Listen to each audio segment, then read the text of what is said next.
Bom, Jair Bolsonaro se reuniu ontem com o representante da Organização dos Estados Americanos, Pedro Vaca. Segundo o site Metrópolis, durante o encontro, Bolsonaro afirmou que o ministro do Supremo Tribunal Federal, Alexandre de Moraes, ajusta depoimentos, faz pesca probatória, prende suspeitos sem denúncia formalizada e persegue integrantes da oposição ao governo Lula por meio de inquéritos do STF. Ainda de acordo com a reportagem, Bolsonaro declarou que Pedro Vaca fará um relatório sincero sobre o que está acontecendo no Brasil. Carlo Cauti, de volta ao estúdio de Oeste Sem Filtro, aqui em São Paulo. Boa noite, seja bem-vindo. Vamos aproveitar os seus conhecimentos em relações internacionais, Cauti, você que é professor desta cadeira, desta disciplina, para falar um pouco sobre os efeitos práticos deste relatório da OEA. Acho que muita gente está se perguntando, essa semana toda aí a gente acompanhou, fez a cobertura aí muito próxima desses encontros que Pedro Vaca teve em Brasília, Rio de Janeiro e hoje também em São Paulo. Agora, conta para a audiência, que acho que muita gente tem dúvida. Há um prazo, por exemplo, para essa comissão da OEA apresentar o relatório, 6 meses, 1 ano ou não? Outra coisa, onde esse relatório será publicado? As pessoas terão acesso, é público?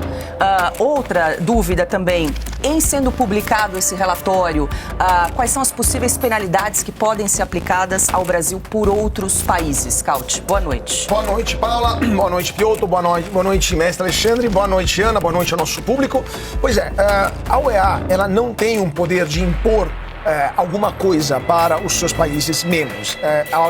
Uma organização que reúne os Estados americanos já teve um papel muito relevante em denunciar, no passado já denunciou violações dos direitos humanos, abusos da liberdade de expressão. Por exemplo, um dos últimos relatórios sobre a liberdade de expressão produzidos pela OEA foi sobre Cuba. E o relatório, estava dando uma olhada aqui, é de 2022, se não me engano, e o relatório fala justamente que há mais de meio século Cuba é governada por um regime de partido único e o Estado restringe de forma severa a liberdade de expressão, associação, reunião, etc. Ou seja, a OEA denuncia aquilo que está acontecendo nos vários países onde essa liberdade é coibida. E é muito provável que o representante especial da OEA, o Pedro Vaca Villarreal, que está aqui no Brasil, faça a mesma coisa com o Brasil. Denuncie para os países membros da OEA, ou seja, Estados Unidos, Canadá, Argentina, México, todos os países do continente americano, menos a Venezuela que saiu. E para o mundo inteiro, que no Brasil não temos um Estado democrático de direito, que no Brasil não respeitamos o artigo 13 da Carta da OEA, que prevê que a liberdade de expressão é um direito humano fundamental. Na base disso, os outros países membros da OEA, então os membros da organização, podem tomar as medidas cabíveis. Por exemplo, nenhum país vai querer ter programas de cooperação cultural com um país que tem esse tipo de comportamento, ou cooperação científica, ou cooperação tecnológica, ou quem sabe cooperação militar também, porque vai que usa tecnologia que é transferida para o Brasil censurar os seus jornalistas, os seus cidadãos, etc. Então o Brasil vai começar a sofrer pressões cada vez maiores e eventualmente interrupção de programas importantes até que algo mude no Brasil. Agora, em casos extremos, países membros da OEA foram expulsos da organização, como foi Cuba, por exemplo, depois que se tornou uma ditadura nos anos 50, 60, mas foi um caso muito peculiar e somente porque Cuba também tinha convidado a União Soviética a instalar mísseis em seu território. No caso do Brasil não é tão grave, mas com certeza um relatório como esse pode aumentar a pressão sobre o governo brasileiro, sobre o Supremo Tribunal Federal e eventualmente levar países membros da OEA, como os Estados Unidos, a atuarem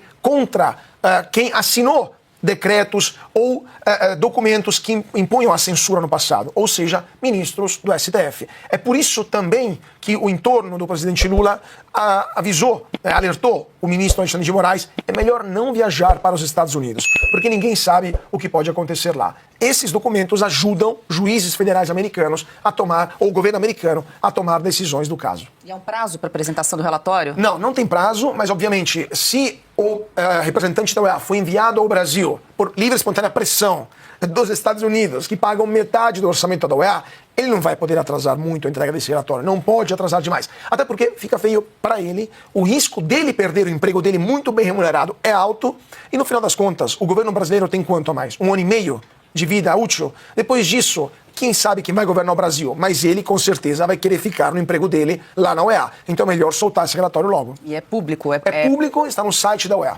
Perfeito. Deixa eu passar aqui para o Alexandre, que na sexta-feira passada, Alexandre, a gente comentava sobre a futura visita do Pedro Vaca ao Brasil. Agora passou-se aí uma semana, quero ouvi-lo. Pedro Vaca se encontrou com parlamentares, com ministros do Supremo Tribunal Federal, hoje com veículos de comunicação. Qual o saldo você faz dessa visita, Alexandre? Bom, eu devo dizer que eu continuo cético.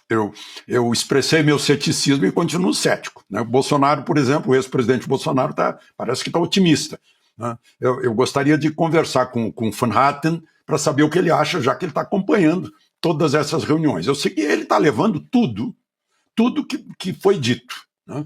Agora, podia levar só 2 coisinhas, não precisava mais do que isso, só 2, produzidas pelo próprio Supremo.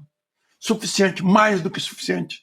Aquela frase perante a UNE, do presidente do Supremo, que já foi presidente do TSE, da Justiça Eleitoral, né? Eu menciono isso no meu artigo na revista Oeste, né? Nós derrotamos o bolsonarismo. Isso cabe na cabeça de algum europeu, de algum americano, de que um juiz da Suprema Corte diga uma frase dessas? A frase por si só se explica. Ela é altamente eloquente. Ela tem todas as informações necessárias, né? E depois olhar aquilo que o ministro Marco Aurélio Mello chamou de inquérito do fim do mundo, que contém também todos os ingredientes de ilegalidades. Foi baseado num regulamento interno do Supremo que foi derrogado pela Constituição de 88, pelos artigos 127 e 129. A iniciativa cabe ao Ministério Público. Não existe um crime dentro das instalações do Supremo para que houvesse uma suposta investigação administrativa, um inquérito administrativo que não foi. Se tornou um inquérito urbi et orbi, né? E entregou também ilegalmente, não fez nenhum sorteio, não houve nada aleatório, nas mãos do ministro Moraes, que está investigando e processando gente que não tem foro privilegiado, que é da primeira instância, né? Então está tudo irregular. E ele, e o Supremo é supostamente a vítima, é o ofendido. Então, o juiz ofendido, investiga, denuncia, lá no início denunciava, né? E aplicava, executava a pena, né? Depois começou a entrar o Ministério Público. Mas isso é suficiente, é só olhar os fatos, o histórico. Não precisa de mais nada, né? Mas ele ouviu todo mundo. Infelizmente não pôde ouvir, não podia ir a Ponta Grossa para ouvir o Felipe Martins, nem ia, acho que está numa colônia penal, né? Agora o Daniel Silveira também não pôde ouvir. Mas ele ouviu os outros que estão sendo indiciados a despeito do que está escrito na Constituição. E não é um escrito difícil de interpretar no artigo 53, né? Eu lembrei outro dia, fez 90 anos, Ives Gandra Martins, que ajudou muito a fazer esse artigo, e deixar o artigo muito claro. Deputados e senadores são invioláveis civil e penalmente por quaisquer de suas opiniões. Não tem um salvo-se, não tem nada. Isso é absoluto, não é relativo, meu Deus do céu, será que não sabem ler? O sujeito pode estar no banheiro da casa dele, sentado no vaso, e omitir opinião, e tem a mesma inviolabilidade, pode falar mal da mãe do Papa, tem a mesma inviolabilidade, está escrito na Constituição, eu sinto muito. Então mudem, chamem, convoquem uma Assembleia Nacional Constituinte para mudar essa cláusula pétrea, porque é uma cláusula pétrea, né? Então, meu Deus, se a gente começa a relativizar a Constituição, liberdade de expressão, vedação à censura, acabou a Constituição. Isso é muito, muito, muito, muito grave. Agora, infelizmente, vergonha nossa, vergonha caia sobre nós, precisamos de depender do senhor Pedro Vaca, da OEA, para resolver isso, quando o Senado brasileiro tem na mão todos os instrumentos para resolver isso.